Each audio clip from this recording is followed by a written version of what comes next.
দিন শেষে কেউ যদি আপনার সাথে কথা বলার জন্য অপেক্ষা করে, তাহলে নিশ্চিত থাকেন মানুষটার কাছে আপনি খুবই স্পেশাল। এমন মানুষটাকে অবহেলা অযত্নে হারিয়ে ফেলবেন না। গরিব ছেলেকে কখনো বিবাহ করিবেন না, তবে যে টাকার দিক দিয়ে গরিব তাকে নয়, যে মনের দিক থেকে গরিব তাকে। মেয়েরা সব সহ্য করতে পারে, তবে যে তার মান ও বোঝে না, তার প্রতি তার ভালোবাসা থাকে না। মনে রাখবেন, একটা ছোট্ট ঘরেও ছেলে মেয়ে সুখে থাকে যদি তাদের মনটা একে অপরকে সম্মান করে। মানুষ এখন ভালো মনের মানুষের থেকে সরে দাঁড়ায় আর মুখোশধারীর নিকট বেশি আটকে যায়। এক শ্রেণীর লোক গায়ের রং দেখে মানুষের সৌন্দর্য আর চরিত্রের বিচার করে। আফসোসদের জন্য মানুষকে যখন সময় আর ভাগ্য ঠকিয়ে দিয়ে যায় নিরন্তর, তখন অন্য কারো ঠকানোতে কাঁদে না অন্তর। কিছু কিছু নিঃস্বার্থ ভালোবাসার সম্পর্ক অনেকটা রেল লাইনের দুই পাতের মতো। বহুদূর পর্যন্ত তারা পাশাপাশি যায়, কিন্তু কখনোই তারা এক হতে পারে না।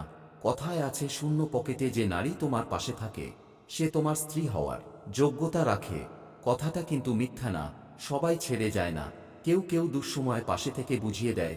ভালোবাসার সুন্দর সবচেয়ে কষ্টের ব্যাপার হলো যখন গতকাল মুখে হাসি ফোটানো মানুষটি আজ অবহেলা করে। পিতা মাতা হতেই এই শরীর সৃষ্টি, অতএব শত কষ্ট করে হলেও তাদের দায়িত্ব নেওয়া উচিত। জীবন মানেই তো কষ্ট, তবুও এই কষ্টের মাঝে একটু সুখ খুঁজে বের করে বাঁচাই তো জীবন। প্রেম আর মায়া এই দুটো সম্পূর্ণ আলাদা জিনিস।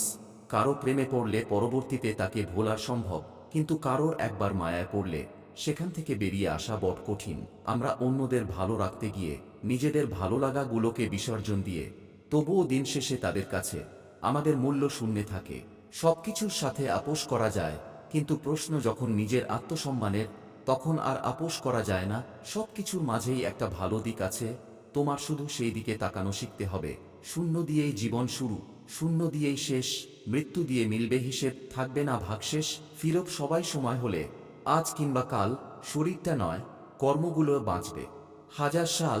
তোমার ভালোগুলো প্রদর্শন করে কাউকে থাকতে বলো না, তোমার দোষগুলো দেখাও, তারপর দেখো কে থাকে। এমন কারো সঙ্গ নিও না যে তোমার দোষগুলো মনে রাখে আর গুণগুলো ভুলে যায়।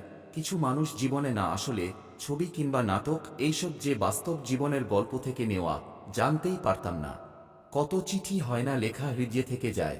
কত অনুভূতি পায় না প্রকাশ, বছর কেটে যায়। জীবন ধ্বংস করতে শুধুমাত্র একটি ভুল সিদ্ধান্ত, কিংবা জীবনে একজন ভুলও মানুষই যথেষ্ট। নীরবে কাঁদতে থাকা মানুষগুলোই প্রতিদিন মানুষকে বোঝায় বাস্তবতা কি।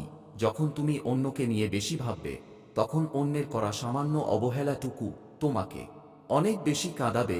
নিজেকে কখনো সস্তা বানিয়ে ফেলবেন না, তাহলে প্রয়োজনের সময় সবার গ্রহণযোগ্যতা হারাবেন। কেউ যদি অবহেলা করে, দোষ তার নয়, দোষ নিজের, কারণ তুমি তার কাছ থেকে বেশি আশা করে ফেলেছ। মানুষ পরাজয়ের জন্য সৃষ্টি হয়নি, তাকে হয়তো ধ্বংস করা যায়, কিন্তু হারানো যায় না। নিজের মতো আর একজন খুঁজে পাওয়া অনেক কঠিন, এবং তাই নিজের হয়ে নিজেকে ভালোবাসতে হয়। একটা মানুষের খারাপ সময় বেশি দিন থাকে না, খারাপ সময় পেরিয়ে ভালো সময় আসবেই। ওই সময়টাতে কে কী করলো তাই বেশি মনে থাকে। ধৈর্য ধরো, শেষে সব ঠিক হবে। সেই আমার প্রকৃত বন্ধু, যে আড়াল থেকে আমার প্রশংসা করে, সামনাসামনি তো দুশ্মন ও দুশ্মনের প্রশংসা করে। যারা সত্যিকারের ভালোবাসার মানুষ হয়, তারা সবচেয়ে আলাদা হবে, যে হবে শুধু তোমার এবং তোমাতেই শেষ। যখন তুমি সেই রকম কাউকে পেয়ে যাবে, তখন তুমি দুনিয়ার আর কিছুই প্রত্যাশা করবে না। কে বলেছে শুধু প্রেমিক প্রেমিকার ব্রেকআপ হয়? বন্ধুত্বেরও ব্রেকআপ হয়। ভেঙে যায় সম্পর্ক, জিতে যায় ইগো।